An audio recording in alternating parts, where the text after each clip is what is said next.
Hari Om, Bhagavad Gita, Chapter 9, Raja Vidya, Raja Gugya Yoga, King of Knowledge and King of Secrets.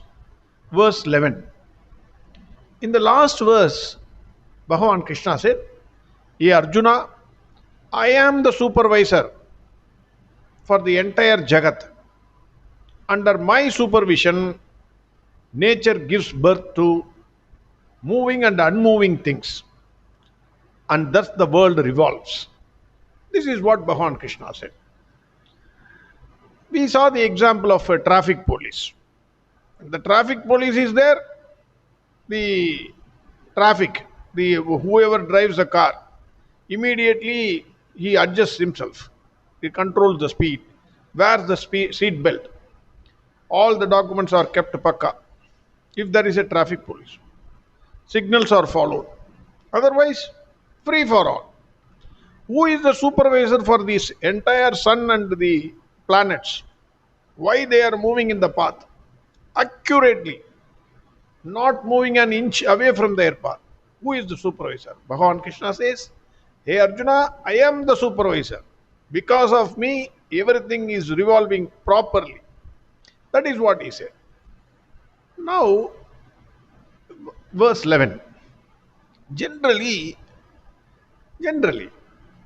we do not know the value of anything if it is very close to us. We don't know the value of it. Familiarity breeds contempt.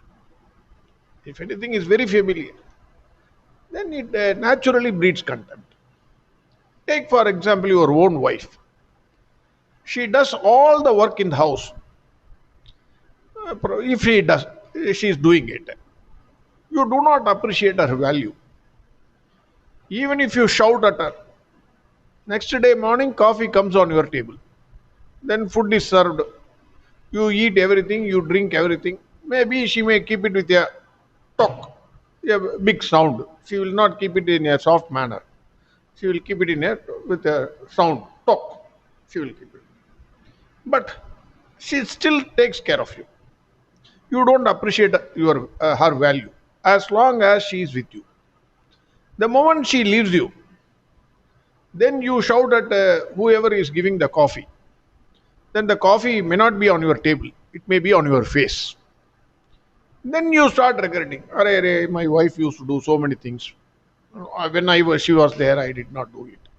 Because you don't appreciate the value. That is the important thing. Anything, not only wife, you take husband or you take anybody. As long as somebody is very close to you, you will not appreciate the value. You place any object very close to your eyes, then you can't see that thing properly. 100%. It will be blurred. You can't judge what is it. Bhagavan Krishna is very, very close to Arjuna. He is so close that they used to eat together, sit together, and sleep together. Great friends. Is there any example more than Bhagavan Krishna? He is Parabrahman. Still, he is the greatest friend for Arjuna. Also for Sudama or Kuchela. Even though Bhagavan Krishna is Parabrahman, like all others in the world, he was moving just like a human being. Arjuna, like all others in the world, may be thinking, I am not sure, but he may be thinking. Krishna is also another human being. Maybe he is slightly intelligent. I agree. He may be more intelligent than me. He is more powerful than me. That is therefore one fellow is definitely intelligent than you and more powerful than you. Like the same thinking. Maybe Arjuna also had. Because all the others, the Duryodhanas, the entire world was thinking, Krishna is another king of Dwaraka. Maybe like all others, Arjuna, don't think like that. Know my true nature. That is what Bhagavan Krishna is saying in verse 11. Avajananti mam moodaha Manushim tanumashritam Param bhavamajanantaha Mama Buddha Mageshwaram. Bhagavan Krishna calls them fools. He says, fools. Who are those fools? Avajananti mam moodaha. Those who do not recognize me. Those who see me, but they don't recognize me. They don't recognize my value. Here it is said that Bhagavan Krishna is not calling people in a scornful manner. Generally, when we say fools, then everybody will get angry. If you call somebody a fool, naturally he will get angry. But he is calling Bhagavan Krishna is like mother for all of us. So he calls everybody in an affectionate manner. In North India, people used to call the friends of our sons. Maybe they are all studying in the same class, 12th standard. But the mother will call the friend's son's friend as Buddhu, hey Buddhu. Then he will not get angry. He will not, no auntie, no auntie. He will laugh. Same way, my senior used to call me Makku. Sariyana Makkupani, he used to say. That means I will commit some mistake. He will affectionately call me. So this is also an affectionate word. He's not scornfully saying, you are all fools. He's saying, Arey, I am there, but you are not recognizing my value. So you are a fool. That is the way he's saying. Why he is calling themselves, the others, as fools? Because Krishna is saying, I am taken this human form. Manushim Tanumashritam. I have taken this form, human form. All the people are thinking that Krishna is also another human being because he is in a body. He is also occupying some space. He is also within the concept of time. So maybe a powerful man, powerful king, but he is another human being. That is the way people think. That is why he says, Param Bhavamajanantaha. They do not know my limitless nature. Just because I am in this human form, they think I am also a human being. They do not know my limitless nature. Param Bhavamajanantaha. They do not know I pervade everything. Tell me one place, 1 inch of space where I am not there. I am in space, I am also in the moving things and unmoving things, whatever it is. I am not within the concept of time and space. I am unborn. He says, Mama Buddha Mageshwaram. I am the Lord of all beings. I reside in the hearts of all the beings, starting from insect to devas, whoever it is. Without me, my presence, nothing can function. But people still think Krishna is only in this form.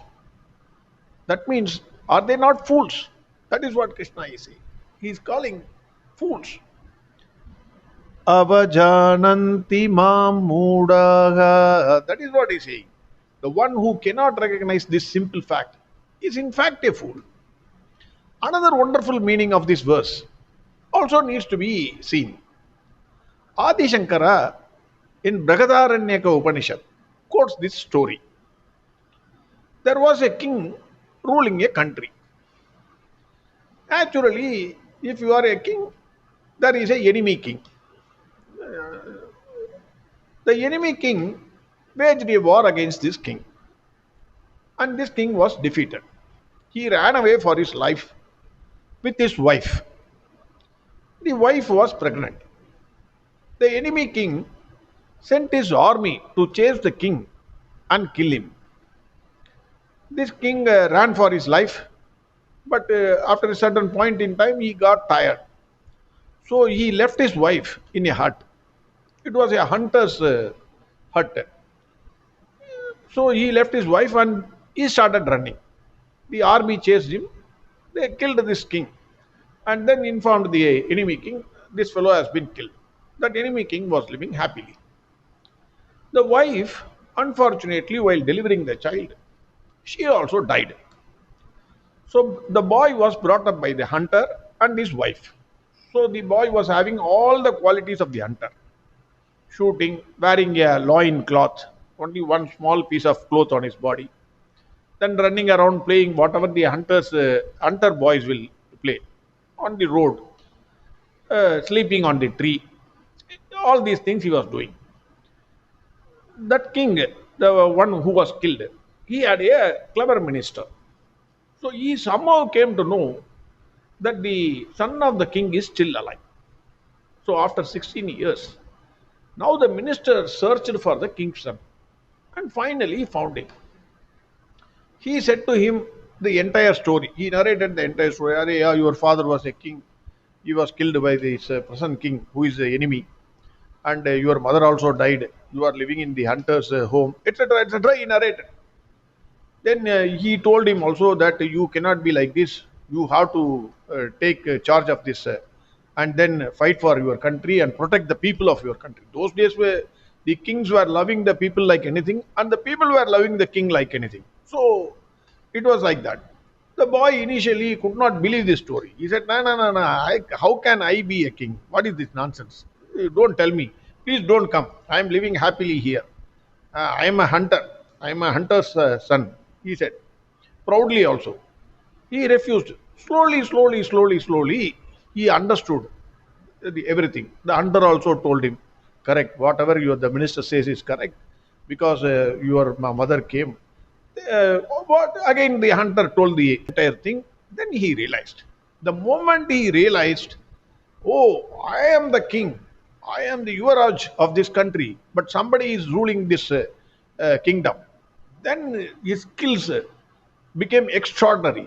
He understood everything quickly, and he learned all the warfare in the quickest possible manner. Then he formed his own army, defeated the enemy king, and became the king of that country. Finally, the story ends with a question. He is the hunter, that is the son, the hunter's son, and the king, that is the Yuvaraja. Are they different? They are one and the same. Because as long as that Yuvaraj believed and he was thinking that he was the hunter, he remained as an hunter. He behaved like an hunter.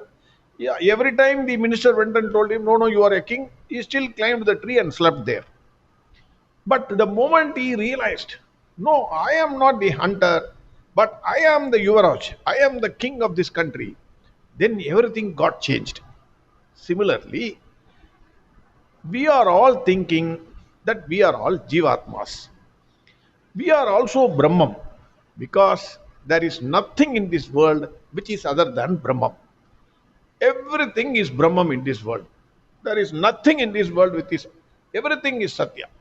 Is there anything called which is Mithya? That is what Adi Shankara says. We are made fools by our own Indriyas, which pulls and pushes us in different directions. We want this, we want that, we want this, everything. It just pushes us into all the different things. Like the hunter boy who underwent training and realized that he is not the hunter but the king. We should also defeat our inner enemies and become the king. That is, realize that we are also Brahman. It is like the difference between space and part space. We have seen Mahakasha and Gudakasha.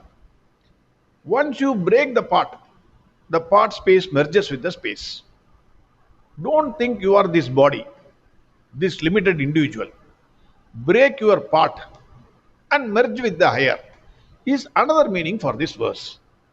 Adi Shankara says, "Eko Devaha, Sarva Bhudeshu Gudaha, Sarva Vyapi, Sarva Bhudantaratma, Karmadyakshaha, Sarva Bhudadi Vasaha, Sakshi, Cheta, Kevala, Nirgunaha."